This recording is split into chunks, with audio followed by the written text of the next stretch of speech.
Le plat, vous allez le faire vous à la maison, alors que nous allons parler des charmes du Sud. Oui, bah pour ça notre fait- feuilleton avec un épisode, cette fois-ci consacré à ceux qui viennent s'installer ici. Ils ont bien Absolument. raison. Là, je suppose La que qualité de vie. La qualité de vie, Bonjour, la madame. gastronomie, comme le fait Alain, fait partie de ces qualités qui font que les jeunes retraités viennent s'installer au Canet. C'est le cas de Brenda et Michael. Ils sont irlandais. Il y a 1 an, ils ont quitté leur vie, leur pays pour venir s'installer ici au Canet. Ils ont été accueillis vraiment formidablement bien, avec le sourire, j'allais dire. Et c'est vrai que Brenda, qui est artiste, elle trouve ici une source d'inspiration inépuisable. Regardez.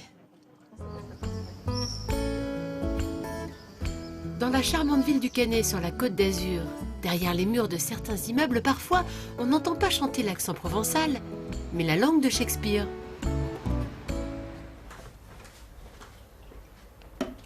It's really nice here, isn't it? Well, it's gorgeous. Yeah, it's another lovely day. It's a bit of clouds in the sky. It's really another... À entendre parler cette famille, on se croirait par une belle matinée en Irlande. Et pourtant, nous sommes bien au Canet. Si on parle anglais autour de la table du petit déjeuner, c'est parce que Brenda est irlandaise et que Michael, son mari, est américain. Arrivés en France il y a 3 ans pour raisons professionnelles, Brenda et Michael ont eu un véritable coup de cœur pour le Canet. Nous avons découvert un village très charmant, très agréable, avec de très bons gens qui nous ont donné un bon accueil. Et nous nous sommes comme d'être chez nous. C'est notre village. On connaît les gens, les voisins, les commerçants. Et c'est comme être avec des amis. Se sentir à la maison et vivre en France comme les Français, voilà ce que recherchaient Brenda et Michael. Je dirais qu'il y a moins de touristes ici que dans d'autres coins de la Côte d'Azur. Ici, on entend plus les gens parler français. On parle un peu anglais aussi, ce qui est pratique pour moi. Et en plus, l'ambiance est très agréable. Venus de Dublin en visite pour le week-end, leur fille Claire aime savoir ses parents sur la Côte d'Azur. Ils me manquent, mais c'est une bonne chose pour eux de vivre ici, et pour moi de vivre là-bas. Mais on se voit tous les mois ou presque, donc ce n'est pas si terrible. Depuis qu'ils sont arrivés au Canet, il y a un petit plaisir qu'ils ne manqueraient pour rien au monde. C'est d'aller boire un café juste à côté de chez eux.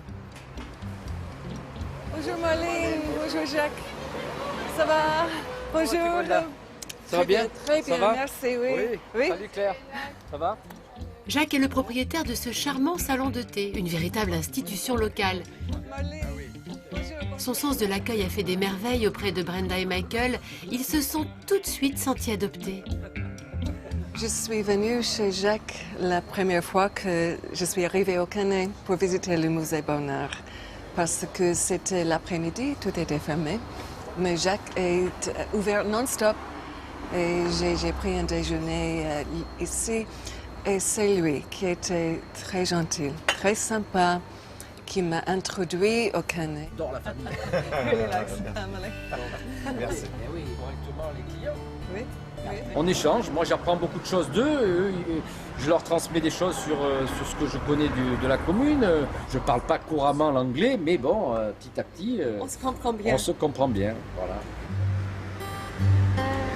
Adopter le mode de vie français, ça passe aussi par la gastronomie. Et pour se régaler, Brenda et Michael ont tout ce qu'il leur faut au Canet. Dans cette fromagerie, il y a de quoi découvrir tous les fromages français.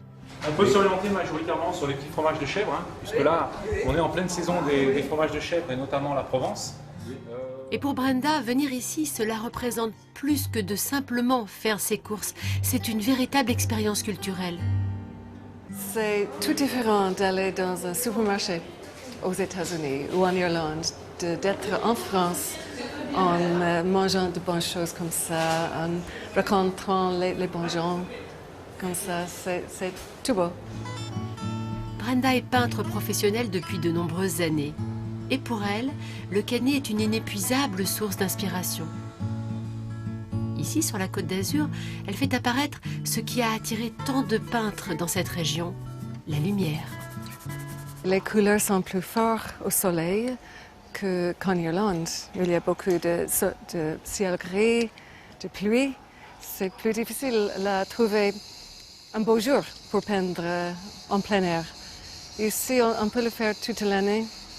Oui, il y a tant de couleurs. À chaque saison, il y a les fleurs, il y a les couleurs des immeubles. En quelques coups de pinceau précis, Brenda livre une première esquisse d'une vue du Canet. Quel plus bel hommage pouvait-elle rendre à sa ville d'adoption? C'est vrai que cette inspiration que trouve Brenda ici, on la comprend. D'ailleurs, Brenda, elle nous a rejoint sur le plateau. Merci de nous avoir fait le plaisir de nous rejoindre. Et Brenda, elle n'est pas la seule à être attirée par le Canet. Pourquoi? Parce qu'il y a aussi des randos. Évidemment, vous allez trouver que je parle toujours d'activités sportives, mais c'est une façon aussi d'avoir ces formidables points de vue sur la Grande Bleue, sur la Méditerranée.